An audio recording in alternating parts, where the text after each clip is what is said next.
పుణ్యమూర్తుల దివ్యగాథల నుంచి ఈరోజు భీష్ముని గురించి ఏం చెప్పారో విందాం. ఇక్ష్వాకు వంశంలో మహాభీషుడనే ఆయన జన్మించాడు. ఈయన ధర్మశీలుడు, సహస్ర అశ్వమేధ యాగాలు చేశాడు, సహస్ర రాజసూయ యాగాలు కూడా నిర్వహించాడు. అందుచేత ఇంద్రలోకానికి వెళ్ళాడు. మానుష రూపంలో అక్కడ ఉన్నటువంటి గంగను చూచాడు ఈ మహాభీషుడు. విగత మనస్కుడయ్యాడు, అంటే మోహించాడు అనమాట ఆమెను. అక్కడ మహాభీషుడు ఎన్నో పుణ్యకార్యాలు చేసినప్పటికీ స్త్రీ విషయంలో మనస్సు చలించినందులకు బ్రహ్మ కోపించాడు. అతనిని మర్త్యయోనిలో జన్మించమని శపించాడు. గంగ కూడా మహాభీషుని యొక్క అందచందాలను చూచి ప్రేమించింది. అతనిని నిరంతరము తన మదిలో తలంచుచూ మర్త్యలోకానికి వచ్చింది. అప్పుడు వశిష్ఠ మహర్షి శాపానికి గురి అయినటువంటి వసువులు 8 మంది గంగను చూచి తమ శాప వృత్తాంతాన్ని విన్నవించారు.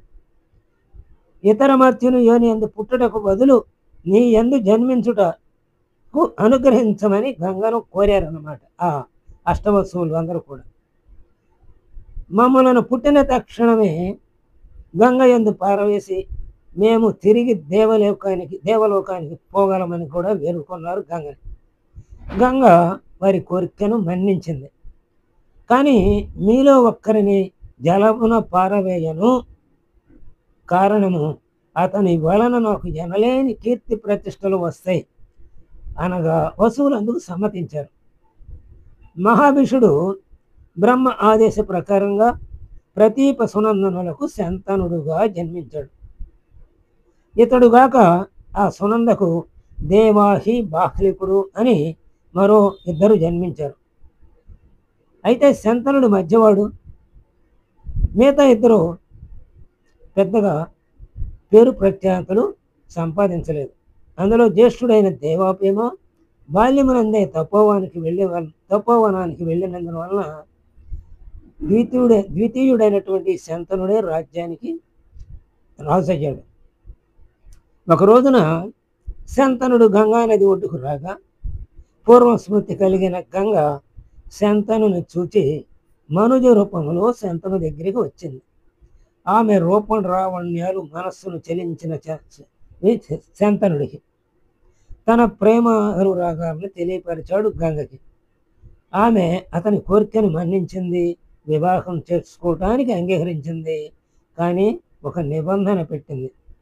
అదేమిటంటే, నేను ఏ పని చేసినా దానికి అడ్డు చెప్పకూడదు అంది. ఆమె మోహంలో చిక్కుకున్న శంతనుడు సరే అన్నాడు. వివాహం ఆడాడు. గంగ శంతనుతో దాంపత్య జీవితం గడుపుతూ ఉంది. తనకు పుట్టిన 7 కుమారులను పుట్టగానే గంగానదిలో పారవేస్తూ ఉంది. నిబంధనలకు కట్టుబడి ఉన్న శంతనుడు ఏమీ మాట్లాడలేకపోయాడు. కానీ ఆమె తన 8వ సంతానాన్ని కూడా నీటిలో పారవేయటానికి ఉద్యుక్తురాలైనప్పుడు ఆగలేక మందలించాడు గంగని శంతనుడు. గంగ తన కుమారుని తెచ్చి శంతనుకి ఇచ్చి ఆమె అదృశ్యమైపోయింది.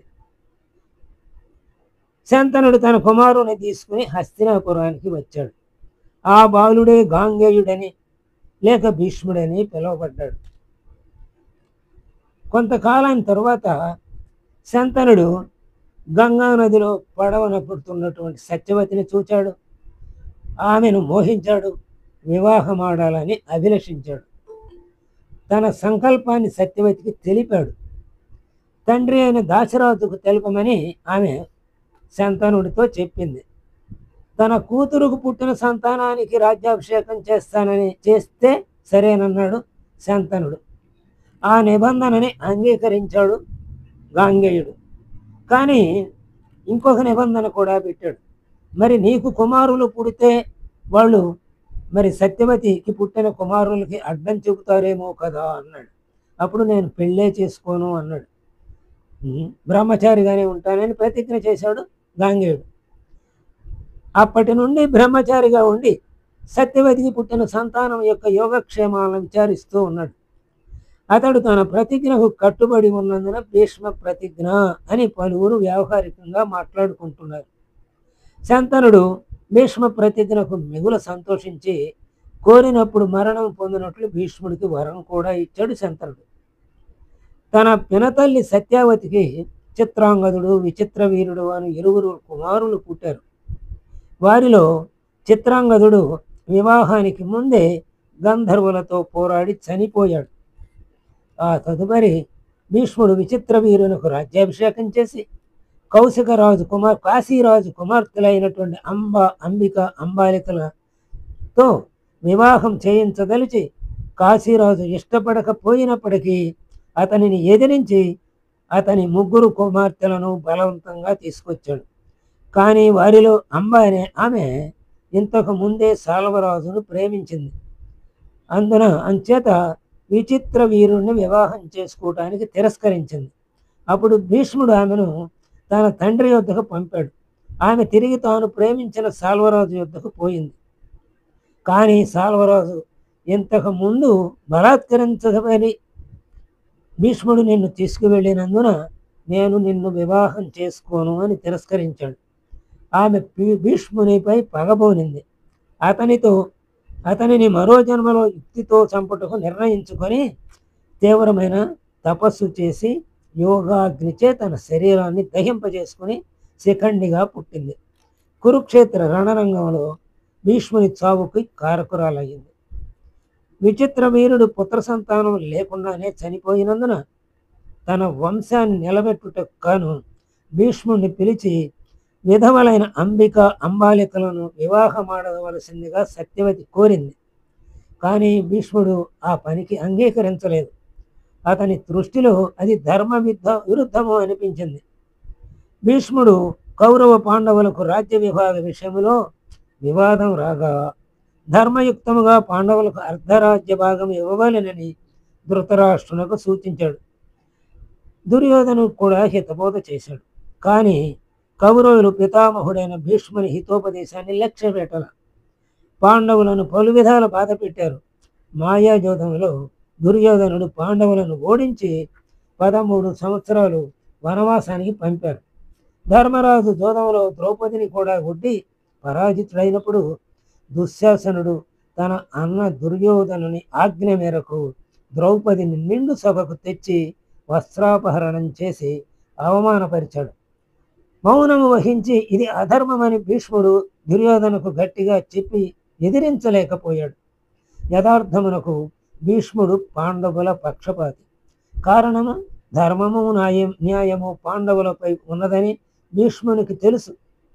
కురుక్షేత్ర యుద్ధము జరగబోటకు ముందుగా ధర్మరాజు శత్రు సైనికులకు ఛేదించుకొని భీష్ముడిని కలిసి పాదాభివందనం చేసినప్పుడు భీష్ముడు అతనిని దీవించి పంపాడు. అంతేకాకుండా తనను రణరంగంలో శిఖండిని చూస్తే అస్త్రములు పట్టనని రహస్యాన్ని కూడా ధర్మరాజుకు తెలిపాడు. యుద్ధం జరుగుతున్న సమయంలో దుర్యోధనుడు పలుమారులు భీష్ముని వద్దకు వచ్చి నీవు పాండవుల పక్షపాతివై నీ విధులను సక్రమంగా నిర్వహించటం లేదు అని నిందించాడు. అతని నిందారోపణలను భరించలేక ఒక రోజున యుద్ధంలో పాండవులను బంధించి తెస్తాను అని దుర్యోధనునితో వాగ్దానం చేశాడు. కానీ తన వాగ్దానాన్ని నిలబెట్టుకోలేక తుదకు పాండవుల పక్షపాతిగానే ముద్ర వేయించుకున్నాడు. కౌరవులకు ఎన్నో విధముల హితబోధ చేసినప్పటికీ దుర్యోధనాదులు అతని మాటకు విలువ ఇవ్వలేదు. పాండవుల పక్షపాతి అని పలుమార్లు భీష్ముని నిందించారు. భీష్ముడు దుర్యోధను నుండి, కర్ణుని నుండి ఎన్నో నిందలు భరించినప్పటికీ తన మాటకు వారు విలువ ఇవ్వనప్పటికీ భీష్ముడు కౌరవుల పక్షమున మణిగి ఉన్నాడు. కానీ దుర్యోధనుని ఎదిరించి కౌరవుల కూటమి నుండి బయటకు రాలేకపోయాడు. మరియు వారిని గట్టిగా ఎదిరించలేకపోయాడు. ఎప్పుడైతే ధర్మ క్షీణించి అధర్మం ప్రబలుతుందో అప్పుడు అధర్మాన్ని ఎదుర్కొని ధర్మాన్ని రక్షించవలసిన బాధ్యత ధర్మనిష్టాపరుడైన శ్రీకృష్ణ అవతారమూర్తి అని, సాక్షాత్తు విష్ణు స్వరూపుడు అని, అతను ఏ పక్షమున ఉంటాడో ఆ పక్షానికి విజయం చేకూరుతుందని భీష్మునికి ముందుగానే తెలుసు. కానీ తాను అధర్మాన్ని ఎదిరించలేకపోయాడు మరియు ధర్మనిష్టాపరులను రక్షించలేకపోయాడు. కౌరవులు ఉప్పు తిన్న నేరానికి వారి పక్షానే ఉండక తప్పలేదు అని భీష్ముడు వాపోయాడు. అది సరైన ఆలోచన కాదు.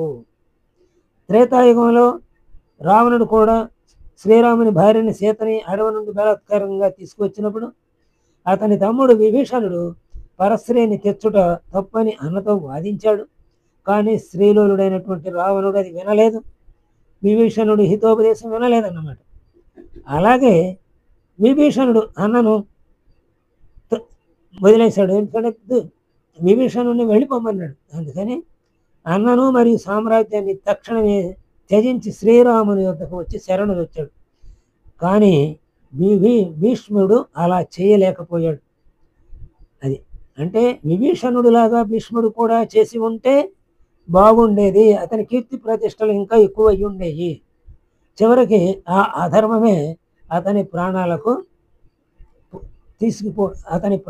ముప్పు ఏర్పడింది. ఆ ధర్మం వల్ల కురుక్షేత్ర రణంగంలో భీష్ముడు 10 దినాలు సైన్యాధిపత్యం వహించాడు. హోరాహోరీగా పోరాడాడు. తుదకు అంబ శిఖండిగా అవతరించి యుద్ధభీముకి రాగా ఆమెను చూచి అస్త్రాలని కింద పడేశాడు. ఆ సమయంలో అర్జునుడు తన బాణాలను భీష్ముడిపై కుప్పించాడు. అతడు క్షతగాతుడై పొడమిపై పడుచుండగా తక్షణమే అర్జునుడు బాణములు సంధించి పాన్పుగా ఏర్పాటు చేశాడు. భీష్ముడు నెమ్మదిగా ఆ పాన్పు మీదకు ఒరిగాడు. అప్పుడు కాలం దక్షిణాయనం. భీష్ముడు తండ్రి ఇచ్చిన వరం ప్రకారం ఉత్తరాయణంలో అసువులు బాయాలని నిర్ణయించుకున్నాడు. అంపశై మీద అలా పరున్నాడు. ఆ సమయంలో అతనికి దాహమయ్యింది. దానిని తీర్చడానికి దుర్యోధనాదులు జలము తీసుకొచ్చారు. కానీ గంగా జలం కావాలని కోరాడు భీష్ముడు. అప్పుడు భూమి నుంచి గంగా జలాన్ని రప్పించడానికి కర్ణుడికి సాధ్యం కాలేదు, దుర్యోధనాదులు ఎవరికి సాధ్యం కాలేదు. అప్పుడు అర్జునుడు వచ్చి తన బాణాలను సంధించి దరిద్రులోకి విడిస్తే అది నేరుగా లోపలికి పోయి లోపల భాగంలో ఉన్నటువంటి పవిత్ర గంగా జలాన్ని పైకి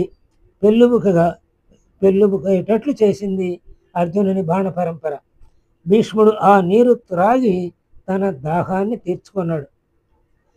భీష్ముడు అంపశై మీద ఉండగా శ్రీకృష్ణుడు ధర్మరాజుని భీష్ముడి దగ్గరకు తీసుకువచ్చాడు. జ్ఞానోపదేశం చేయమని కోరాడు. భీష్ముడు ధర్మరాజుకి ఈ విధంగా బోధించాడు. పాపభీతి దైవ ప్రీతితో నడుచు మనుషులు సౌఖ్యము పొందుతారు. మాంసభక్షణము హింసను ప్రేరేపిస్తూ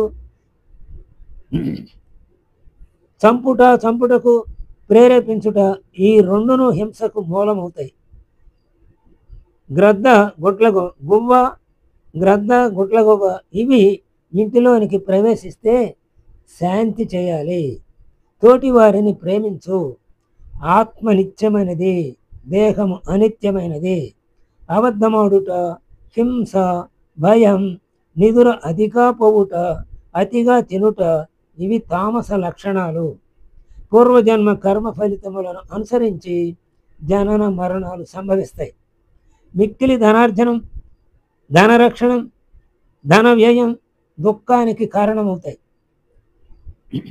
దైవకృపతో పాటు పురుష ప్రయత్నము ధర్మయుక్తముగా ఉండాలి. పెండ్లి కాకముందు పితృగృహమున కన్యగా ఉండి పుత్రుని కంటే ఆమెను చేసుకొనిన ఎడల అతనికి ఆ బాలుడు కొడుకవుతాడు. గోపు పవిత్రమైనది.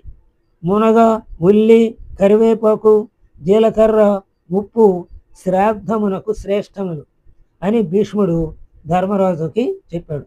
ఇలా అనుశాసన పర్వమంతా కూడా భీష్ముడు ధర్మరాజుకి రాజ్యాన్ని పరిపాలించబోతున్నాడు కాబట్టి అతనికి ఆ రాజ్యాన్ని పరిపాలించడానికి కావలసినటువంటి ధర్మబోధ అంతా చేశాడు. చివరికి అంతా చేసి ఎన్నో అనుశాసన పర్వంలో చాలా చెప్పాడు. అట్లా అవన్నీ ఒక్కొక్కసారి కలగాపులగమోగి సరిగా ధర్మాన్ని నిర్ణయించలేకపోతే అప్పుడు సూక్ష్మంగా ఎలా ఆలోచించాలో కూడా ధర్మాన్ని గురించి చెప్పాడు. అందుకనే దాంట్లో చివరికి ధర్మ సూక్ష్మాన్ని గురించి ఒక చిన్న పద్యంతో ఆయన ముగించాడు భీష్ముడు. ఒరులే అవి యొనరించిన నప్రియము నరవర తన మనమ్మునకవు తానొరులకునవి సేయకునికి పరాయణము ధర్మపదములకెల్లరునని చెప్పాడనమాట. అంటే ఇతరులు నీకు ఏది చేస్తే అధర్మము అనిపిస్తుందో ఆ పని నీవు ఇతరులకు చేయవద్దు అని. ఇతరులు నిన్ను తిట్టారనుకోండి, అది అధర్మం అనుకున్నావు. కాబట్టి ఇతరులని నువ్వు తిట్టవద్దు. అలా అవతలి స్థానంలో నీవుంటే నీకే ధర్మమేంటో బోధపడుతుందని ఒక్క అతి తేలిక వాక్యంలో ఆ ధర్మ సూక్ష్మాన్ని భీష్ముడు ధర్మరాజుకు వివరించాడు. అలా అంతటి మహానుభావుడైన ఆయన కౌరపక్షంలో చేరటానికి కారణం ఆయన అధర్మవర్తనుడై ప్రాణాలు కోల్పోవలసి ఉన్నది.